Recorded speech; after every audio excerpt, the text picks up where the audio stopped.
El reinado del emperador Carlos I de España y V de Alemania empezó francamente muy mal. Hay un gran descontento y clima de revuelta. Estamos en 1516 y el rey Carlos se ha proclamado monarca de sus posesiones españolas en Flandes. 2 años después, llega a Valladolid sin saber hablar castellano y acompañado de toda una corte de nobles, clérigos y compañeros y aventureros en general, flamencos y borgoñones, a los que empieza a repartir mercedes y cargos, sin tener en cuenta a los peninsulares. A todo esto, hemos de añadir que los castellanos lo consideraban un bisoño monarca extranjero, y literalmente se decía que tenía una mandíbula muy pronunciada y hasta que miraba como un idiota. También existieron razones internas para el descontento, ya que Castilla era un territorio muy dividido. El interior del país perdía poder comercial paulatinamente en favor de la periferia. Sus principales ciudades, como Burgos y Segovia, veían amenazadas sus libertades y prosperidad económica. La industria textil castellana sufría un estancamiento, carente de capital, mano de obra e incapaz de competir con los productos extranjeros que eran de mayor calidad. La mayor parte de la lana producida era enviada al extranjero, y esto convirtió a Castilla en exportador de materias primas sin ningún valor añadido, lo que constituye una receta para el fracaso. Las manufactureras recurrieron a la corona, pero en vano, pues ni Isabel I ni Carlos después se mostraron dispuestos a ayudar. Todo esto mientras florecían las exportaciones de lana desde Burgos y Bilbao y el comercio de Sevilla con las Indias. Así la Castilla interior se sentía marginada. También existían conflictos entre las ciudades y la nobleza. Tras perder poder durante el reinado de los reyes católicos, la nobleza se había reagrupado, ocupando puestos dirigentes del ejército y compitiendo por puestos de la administración. Luego empezaron a apoderarse de las tierras de las ciudades, a usurpar rentas y a incrementar exigencias a sus vasallos urbanos. Todos estos problemas se agravaron cuando Carlos I pidió dinero en cortes para su proyecto imperial. Las comunidades que se acabarían levantando tenían un carácter urbano, con la participación de hidalgos y de gente letrada. La herencia de Carlos incluía los siguientes territorios. De su madre Juana I de Castilla, heredó Castilla, que incluía las recientes conquistas de Granada y Navarra, así como las Canarias, las plazas del norte de África y las posesiones americanas. De su padre Felipe, duque titular de Borgoña y conde de Flandes, heredó lo que se conoce como los Países Bajos españoles, es decir, los Países Bajos, el Franco Condado y el Condado de Charolais. Carlos I sería además duque titular de Borgoña, a pesar de que los territorios del Ducado de Borgoña habían pasado a manos francesas tras la derrota borgoñona en la batalla de Nancy de 1477.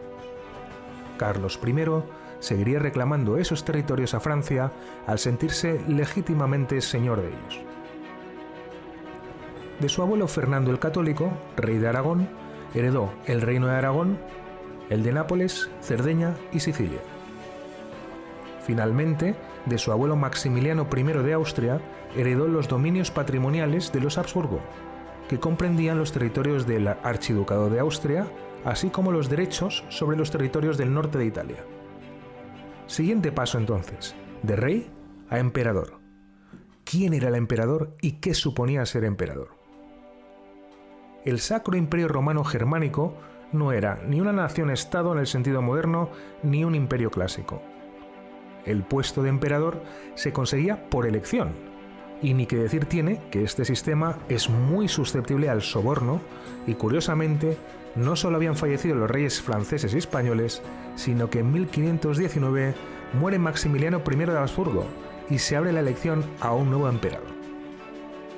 Se presentan Enrique VIII, rey de Inglaterra, el rey francés Francisco I y el propio Carlos, quien dedicó mucho dinero a lisonjas, sobornos y favores para asegurarse la elección, ya que si el rey francés salía elegido emperador, peligraban sus dominios en Europa central.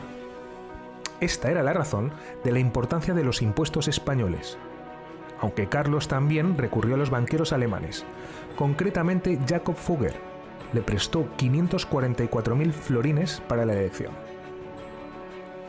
La recaudación de impuestos en la península se hizo a través de la celebración de cortes. En Zaragoza y de las cortes aragonesas obtuvo 200.000 libras. Estando en Barcelona, convocando las cortes catalanas, se enteró de su elección como emperador y abandonó Barcelona en preparación de su viaje a Alemania. El dinero de las cortes catalanas fue en total de unas 300.000 libras, pero no llegó hasta enero de 1520.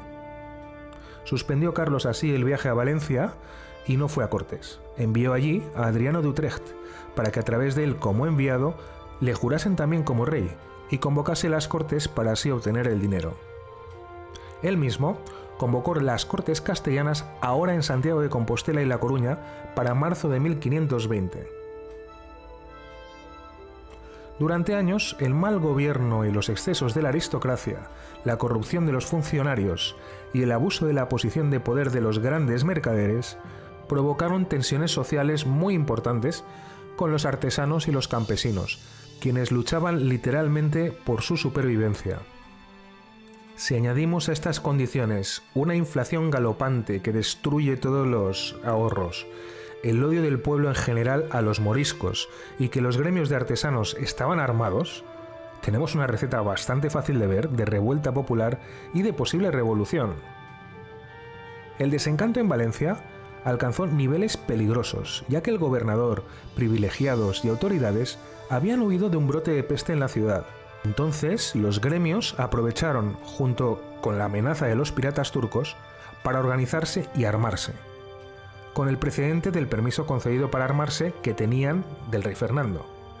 Se forjó así una nueva institución, la Junta de los 13, con su primer dirigente, Joan Llorens, quien aspiraba a dotar a Valencia de una constitución republicana mercantil parecida a la de Génova o a la de Venecia. Con las cortes castellanas convocadas en Santiago, los procuradores de las ciudades de Castilla dieron instrucciones precisas de negar el servicio o dinero al rey, e insistieron en que se atendiesen sus exigencias. Hasta Toledo se negó a enviar representantes. Ante esta hostilidad general, el rey canceló estas cortes, trasladándolas a La Coruña, donde insistió que la aceptación suya del título imperial era para hacerse cargo de la defensa de la fe católica contra sus enemigos infieles, en referencia a Martín Lutero, y que España sería la base de su poder. A pesar de este discurso, no consiguió impresionar a las cortes, y aunque la mayoría de los procuradores habían sido ampliamente sobornados, el subsidio se realizó con la oposición de 6 ciudades y la abstención de 10, o sea, 16, de un total de 18 ciudades. El dinero nunca llegó a recaudarse, y las multitudes atacaron las casas de los procuradores que habían votado a favor del rey. Mientras, en Valencia, los agermanados modificaron sin permiso del rey el sistema de elección de los altos cargos municipales, y el nuevo virrey, Diego Hurtado de Mendoza, huyó de la ciudad. Así, el movimiento rebelde de la Germanía, con un nuevo líder más radical ahora, Vicente Peris, se extendió por todo el reino, consiguiendo que muchas poblaciones le prestaran juramento de lealtad, constituyendo sus propias juntas de 13 a imagen y semejanza de la formada en Valencia. En el campo estalló una persecución contra los moriscos, que eran ampliamente odiados, por la razón de ser vasallos y constituir el brazo militar de la más odiada aún nobleza y aristocracia. Los ataques y bautismos forzados se intensificaron a lo largo del año. Volviendo a Castilla, en abril de este mismo año 1520, Toledo ya era considerado rebelde al negarse a acatar el poder real. Los regidores que se negaron a asistir a las cortes convocadas en Santiago de Compostela, con Juan Padilla a la cabeza, tomaron el control de la ciudad. En mayo, los segovianos ajusticiaron a 2 funcionarios y el procurador Rodrigo de Tordesillas por haber votado en favor del rey en las cortes. Más tarde, en este mismo mes, en Toledo se expulsó al corregidor del Alcázar. Burgos y Guadalajara tuvieron incidentes similares, y León, Zamora y Ávila sufrieron altercados un tanto menores. En junio, Toledo toma la iniciativa para extender la rebelión a más ciudades. Algunos, al igual que en Valencia, acariciaban la idea de dotar a las ciudades castellanas de sistemas políticos republicanos y mercantiles, como ciudades libres. En Segovia, el alcalde Rodrigo Ronquillo, en vez de investigar el asesinato de los procuradores por parte de los amotinados, aisló a toda la ciudad, impidiendo el aprovisionamiento y provocando el paso de Segovia definitivamente al bando de las comunidades con su líder, Juan Bravo, a la cabeza. Toledo y Madrid enviaron milicias a Segovia con Juan de Padilla y Juan de Zapata al mando, expulsando al alcalde. Ya en julio se organizó la Junta Revolucionaria en Ávila, lo que obligó al regente Adriano de Utrecht a salir de Valladolid. Allí fue redactada la Ley Perpetua del Reino de Castilla o Constitución de Ávila, y que fue el primer proyecto de constitución en España y uno de los más antiguos del mundo.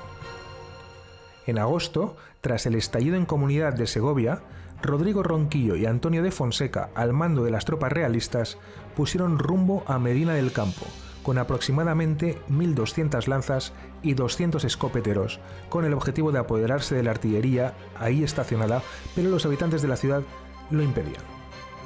Finalmente, Antonio de Fonseca, cansado de esperar, dio orden de incendiar varias partes de la localidad, con el objetivo de dispersar a la multitud congregada en la plaza junto a la artillería.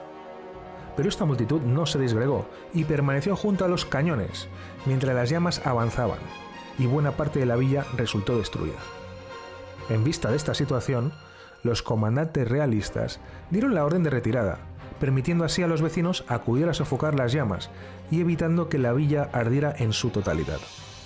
Este acontecimiento provocó que toda Castilla se alzase en rebelión. El 29 de agosto, el ejército y la Junta llegan a Tordesillas, informando a la reina Juana y poniéndose a su servicio.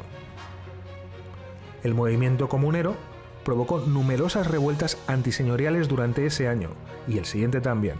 La mayor parte de ellas dieron su apoyo al movimiento, aunque no todas, pero eso sí, fueron en muchos casos violentos ajustes de cuentas con la aristocracia y la nobleza local. Frente a todos estos levantamientos y sublevaciones, la Junta de las Comunidades debe tomar partido, y lo hace en favor de los sublevados, poniendo así firmemente a la aristocracia de parte del rey. El rey Carlos, y para ganar tiempo ante la nueva situación, a través del cardenal Adriano, decidió emprender nuevas iniciativas políticas, como la de anular el servicio concedido en las Cortes de La Coruña-Santiago y nombrar dos nuevos gobernadores, el condestable de Castilla, Íñigo de Velasco, y el almirante de Castilla, Fadrique Enríquez, ahora sí peninsulares. Además, Adriano consiguió acercar posturas con los nobles, a fin de convencerlos de que sus intereses y los del rey eran los mismos. Así pues, el Consejo Real se estableció en el feudo del almirante, Medina de Rioseco, lo que permitió al Consejo acercarse hacia las ciudades escépticas para tratar de acercarlas del bando realista, además de representar una amenaza hacia las ciudades sublevadas, ya que el ejército del Consejo Real estaba en formación. Los siguientes meses fueron, para ambos bandos, tiempo de recaudar fondos para la confrontación y formación de sus fuerzas militares, que no existían en ese momento, pero ahora con la nobleza firmemente situada del lado del rey, quien en ese momento firmó el Edicto de Worms, condenando a muerte a los sublevados. Y ya en el mes de diciembre, las fuerzas se encontraron en Tordesillas, donde el ejército imperial fue más rápido y tomó la ciudad al asalto, con la reina Juana en ella. Con esta derrota de Tordesillas, los comuneros perdieron la posibilidad de legitimar sus reivindicaciones amparándose en la autoridad de la reina. Además, debilitó numéricamente a la Santa Junta, pues Soria y Guadalajara ya no volvieron a enviar representantes, y 13 diputados fueron hechos prisioneros durante la batalla. Con la toma de Tordesillas, el ejército comunero perdió sus jefes. Las deserciones se volvieron además muy frecuentes. Así, a comienzos de enero de 1521, la Junta solo tenía bajo sus órdenes 3.000 infantes y 400 lanzas, esto es, la mitad de los que tenía en noviembre. En febrero, los comuneros, para reavivar su causa, intentaron cercar Burgos, que era fiel al rey, y atacaron el castillo de Torrelobatón entre Tordesillas y Medina de Rioseco. Fracasaron en Burgos, pero vencieron en Torrelobatón saqueando la villa. Este éxito comunero provocó ilusión en los sublevados y alarma en el bando imperial, que apresuró el reclutamiento de tropas y concentró sus efectivos en los alrededores de Tordesillas. El ejército comunero, tras la batalla, salió de Torrelobatón hacia Toro para aprovisionarse y recibir refuerzos, en un día lluvioso y para nada favorable para los desplazamientos militares. Llovía con fuerza, y cuando el ejército llegó cerca de la localidad de Villalar, la batalla era ya inevitable. Padilla intentó a la desesperada desplegar sus tropas en el pueblo, pero la caballería realista, sin esperar a la infantería, cargó contra los rebeldes y los derrotó completamente. Los líderes comuneros Padilla, Bravo y Maldonado fueron capturados y ejecutados por decapitación mediante una espada de grandes dimensiones en el mismo pueblo al día siguiente. Murieron allí de 500 a 1000 soldados y se capturaron 6000. A continuación, todas las ciudades sublevadas se rindieron, menos Toledo, donde la viuda de Padilla, María Pacheco, se encarga de la defensa de la ciudad. Este es el momento que escoge el rey francés Francisco I para invadir Navarra. Envió un ejército de 12.000 soldados con André de Foix al mando, quien no tuvo mayores problemas para hacerse con una Navarra completamente desguarnecida de tropas, y pasó el 5 de junio a invadir Castilla, asediando Logroño tras saquear los Arcos. Solo 6 días después se retiró hacia Pamplona al tener noticias del avance del ejército imperial. Los dos ejércitos al final chocaron en la sangrienta batalla de Noain en las afueras de Pamplona, donde las tropas de André de Foix perdieron 5.000 hombres, resultando este herido y preso y concluyendo efectivamente la invasión francesa de Navarra. 3 meses después, intentos franco-navarros para recuperar el reino tomaron forma con la conquista temporal de plazas como la de Fuenterrabía y el castillo de Maya, también llamado Amaiur, que ocuparían hasta 1523. De vuelta en Castilla, Toledo durará 6 meses más y finalmente se rinde el 25 de octubre de 1521. Acuña fue ajusticiado y María Pacheco huyó más tarde a Portugal. En las Germanías en Aragón, el duque de Segorbe obtuvo la victoria sobre los agermanados en Almenara, pero estos a su vez triunfaron sobre las tropas del virrey en Gandía.